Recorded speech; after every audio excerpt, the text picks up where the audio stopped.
Okay, block is flushed, radiator's out.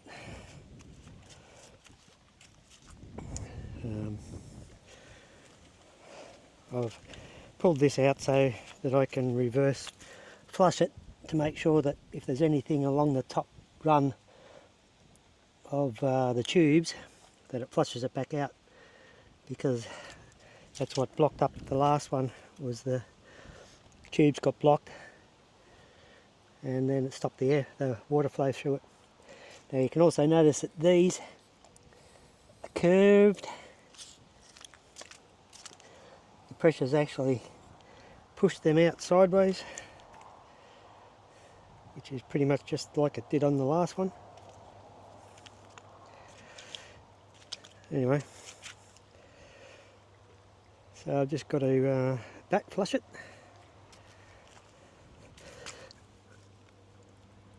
Let's see if I can do this.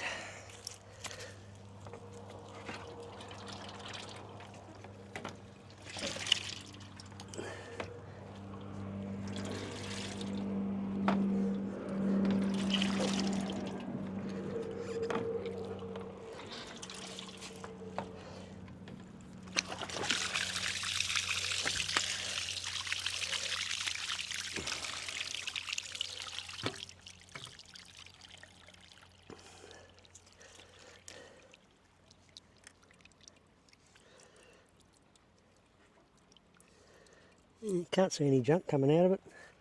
I've flushed it several times already.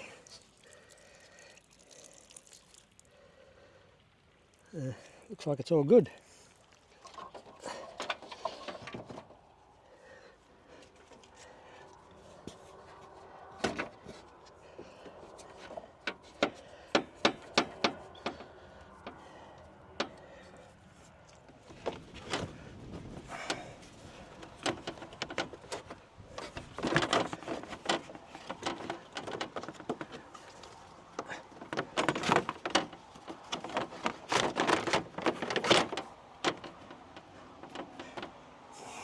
Now, some nice river water.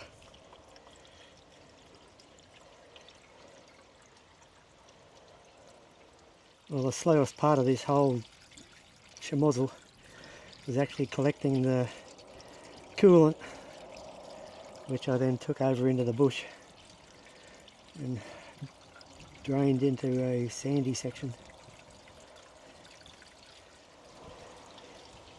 So yeah, the radiator itself wasn't too bad to do because it flowed straight down, but the I had to remove the turbo coolant line to drain the block, because the block drain, the bolt or the plug for that is all rounded off, so I can't use that one.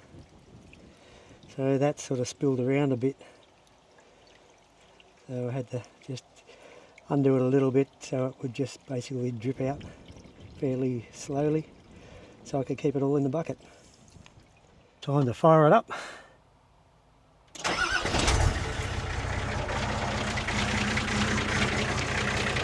Okay, she's up to operating temperature. Still bubbling. Now, due to how it's bent the radiator, I'm going to put the cap on, but only to the first click.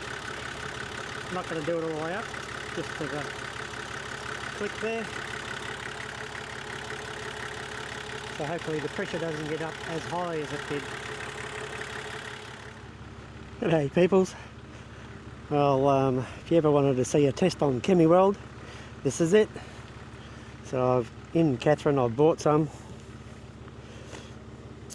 this here stuff. Now, I've already flushed out all the radiator and the block, so it's just got plain river water in there at the moment.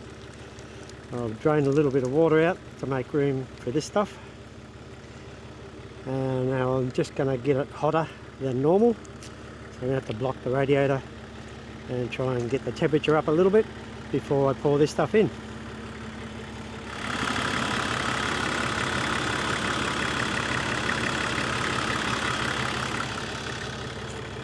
Okay, as recommended, I've put a couple of bags across the radiator to try and get the temperature up a bit. Shake well, and you're supposed to put it in when it's quite hot but not boiling, because boiling allows air, then the air will set this stuff off, so you don't want that to actually happen. You can still see some bubbling happening in the radiator neck. Time to pour some in.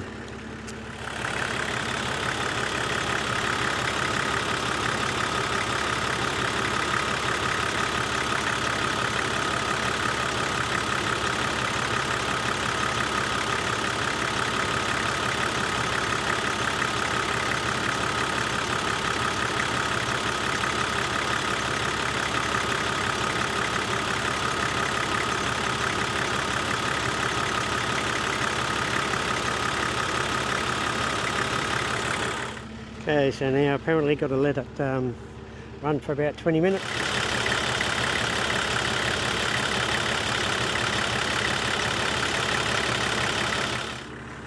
Anyway, just stay around and keep an eye on the water level, because you don't want it to get below the radiator tubes.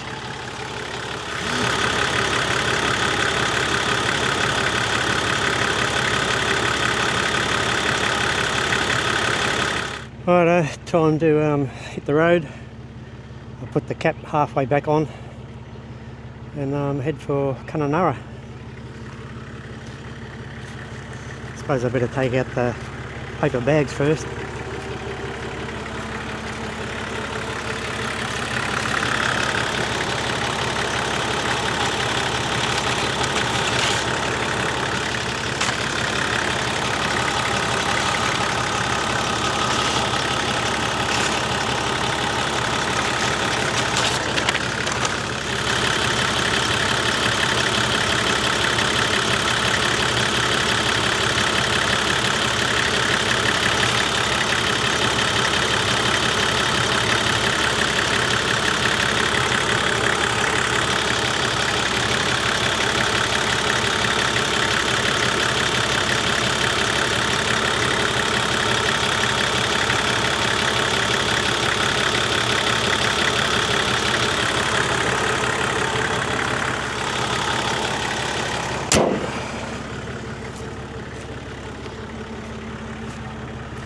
Right, time to punch out a few Ks.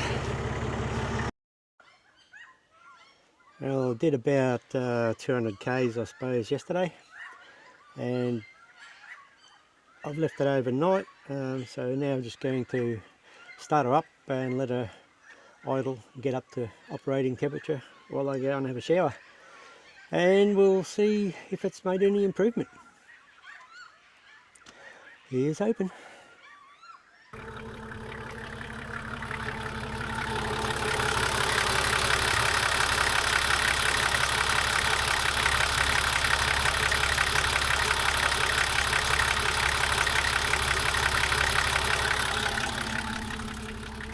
Well, I'm just going to do a little bit more exploring and see if this Chem-I-Weld actually stops the leak, and if it does, I might keep going. If it doesn't, then I guess I'll head for home. Now I put about a bit over a litre of water in the radiator. I've only done probably 100 Ks today. It was very hot though, and I didn't have the cap pushed into its maximum place.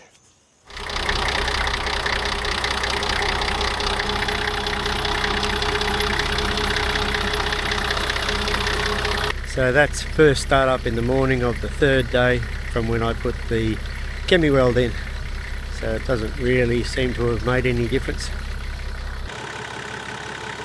I drove all day,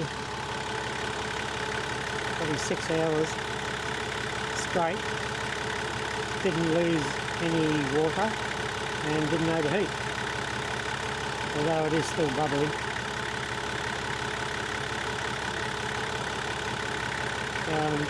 I've just flushed it and just put nigger water in it.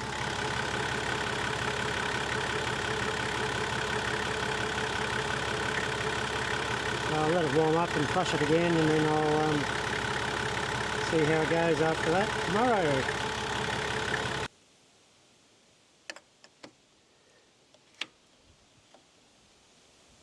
So, just a bit of an update. I did the trip out of the Gregory National Park and back to the Stewart Highway. Probably I did about 500 k's, I suppose. Camped up, and the next morning I put about a litre in it. Did another drive of about 800 odd k's the next day to arrive here at Chem-I-Weld. And this morning I've put just over a litre in it. Car didn't really overheat, but I had to sit on between 80 and 90 kilometres an hour just to make sure the temperature didn't go over much above half. It looks like the Chem-I-Weld didn't really do anything for my car in this situation, so it's still pressurising.